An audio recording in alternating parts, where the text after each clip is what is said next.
Okay, so I just wanted to make a quick video today to kind of as like a kind of like progress slash update video of some things that we have going here on the microfarm. So one of the things that I am working on this year is pursuing different funding opportunities in order to increase our grow space and just be able to help fund some different infrastructure needs that we have in order to expand our microfarm. So one of the funding opportunities that I'm pursuing is through the New Mexico Department of Agriculture, and so they just introduced a grant for 2022 that's entitled the Healthy Soil Program. So the basis of this grant is to give different, what they're calling land managers, or people who are stewarding land, whether it be a small space in your backyard, or you have acres and acres, or you live on a reservation. So they're trying to give these different entities opportunities to create healthy topsoil here in New Mexico, because topsoil depletion is an issue across the United States, but our state specifically is creating funding opportunities to try to help combat some of the issues that we've had with topsoil depletion. So I'm pursuing this grant through the New Mexico Department of Agriculture, and with pursuing this grant, I have to have my space kind of evaluated by the local National Resource Conservation Service.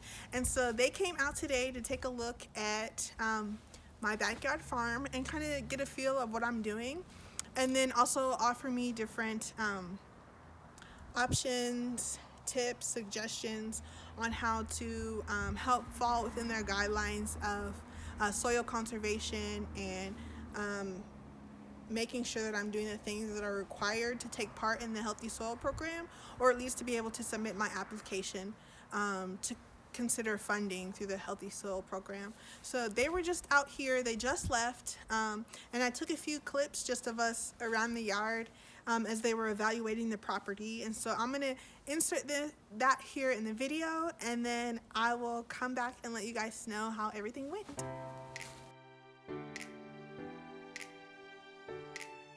Well, the grant's actually through the New Mexico Department of Agriculture, and then we're the federal, so Okay. they're the ones that are going to give the money, and we're just giving the technical assistance. And basically, from what I read on the website and watching that webinar, that all we're going to do is show you and give you examples of the practices you should be implementing for soil health, which you're probably already doing a lot of it. So we started out the evaluation by taking a walk around the yard, and as you can see, I'm just showing them my different garden beds, and during this time I'm just describing to them the different crops that I'm currently growing and some of the things that I'm planning on growing in the spring and summer. Here she is showing me some of the different paperwork in regards to just different research that she was able to pull up about mulching, the benefits of it, and I'm just showing them some more of the things that I currently have planted and the different mulching applications that I'm using, the shredded paper, the dry leaves, and the grass clippings. And I'm letting them know some of my plans for the coming spring, as well as my hopes to figure out the most efficient way to water and maybe create some type of windbreak here in our backyard. At this point, we started talking about some of the challenges in the different growing seasons. We discussed the challenges of growing in the spring in regards to different pests and lack of pollinators. We talked about some of the summer growing challenges in regards to the heat and water conservation, and then we also touched on the monsoon season that occurs at the end of summer and some ways to help address that. At this point, we started talking about our plans to expand into our front yard and our hope to create a pollinator habitat in the front with annual cut flowers, and talking about different options of potential perennials. So James is going to show you guys the area that we want to expand to in the front. This is another shot of the 3 rock beds up front that we really want to transform. Now our plan and our goal is to turn each of these roughly 15 by 20 segments into garden beds that have different cut flowers and different seasonal vegetables. As you can see, we're on a historic street that's been around here since the 50s and 60s. And as this car passes by, it's pretty indicative of how it is. There's almost constantly 1 or 2 cars passing by. So there's a high amount of traffic through here, even though this is a residential area. Our goal and our hope is to not only transform this area for the beauty aspect of it, but also to help maybe inspire those around us who have similar land, who have similar properties, to be able to do more with what they have and help kind of reverse some of the desertification of this local area. So overall, the visit went really well. They were just looking at our growing space here and looking at some of what we're already implementing as far as our primary concern being soil health. And the 5 key principles that they wanted us to look into was keeping the soil covered, minimizing or no-till, increasing biodiversity, working with nature as far as having increased pollinators, increased wildlife such as birds, earthworms, what kind of insects we have here on the property, and then also trying to keep root mass in the ground, which helps increase the microorganisms that are in the soil. So one of the things that we're already implementing is keeping the soil covered by mulching. So if you've spent any length of time here on our channel, some of the mulching things that I've implemented. The primary one there we're implementing is the shredded paper, because that's been what's been most easily accessible to me. So we have a ton of shredded paper in our beds, and they took a look at that. One of my primary concerns was that the shredded paper might be tying up some of the nitrogen in the soil as it was breaking down. So we looked and talked about that for a little bit, and then the lady with the NRCS said she was going to do a little bit of research to see if that was something that we needed to be cognizant of in the future. We're also using some dry leaves, which we started using that only recently because now that it's fall, it's a little bit more easily accessible. And then we also use grass clippings. So those are 3 different ways that we're working on mulching our beds to keep the soil covered. We're working on our biodiversity by growing a diverse group of crops. So I do a lot of cut flowers, and there's not a whole lot out here right now because it's still winter, but the flowers that I have been able to overwinter are here, and once the spring hits and starts to warm up, the day length is longer, they'll start blooming. And then I've also intercropped them with vegetables. Right now, mostly leafy greens and radishes.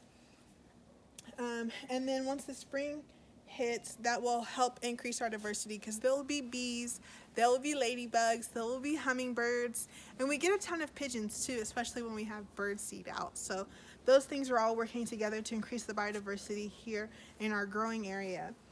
And then another one of our concerns as far as because we're working with soil and water conservation is how we're conserving water through the mulching. But we also talked about if there was a more efficient watering system that we could utilize, because right now we're just using hoses and sprinklers. And for our space, she actually evaluated it to be just fine because we don't have acres and acres. We're simply here in a backyard. So for now, the sprinkler is fine. We're wanting to expand into our front yard, and she suggested soaker hoses, which would be in contact with the soil. They might be more efficient for our space in the front yard, and it would be a lot easier to deal with because we wouldn't have to be dragging water hoses back and forth. So that's something that we're going to look into for the future, and hopefully if we get the funding, then money can go towards purchasing soaker hoses, helping supplement the water bill.